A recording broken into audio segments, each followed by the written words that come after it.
Si Atayde, sa kabilang banda, ay kabilang sa 17 opisyal ng gobyerno na pinangalanan ng mag-asawang kontraktor na sina Pacifico Curly Discaya at Cesara Sara Discaya na di umano'y humingi ng kickbacks mula sa kanilang mga proyekto simula noong 2022. Itinanggi ni Atayde ang mga paratang na nakinabang siya mula sa anumang kontratista at iginiit na hindi siya kailanman nakipag-ugnayan sa mga Discaya. Hindi ko kailanman ginamit ang aking posisyon para sa personal na pakinabang at hindi ko kailanman gagawin.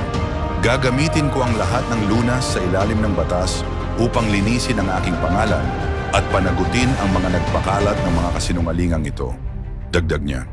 Hindi nagtagal, kumalat sa social media ang mga larawan niya na nakikipagkita sa mga Discaya sa kanyang opisina, na muli niyang tinanggihan bilang simpleng pagbati at pagkuha ng larawan lamang.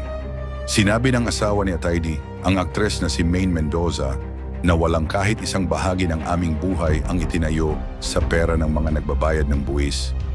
Lahat ng mayroon tayo ay nagmula sa maraming taon ng pagtatrabaho at pag-iipon. Nagbabayad kami ng aming buwis at katotohanan ng aming pagbabayad dahil iginagalang namin ang parehong sistemang sinasabing aming tinaksil.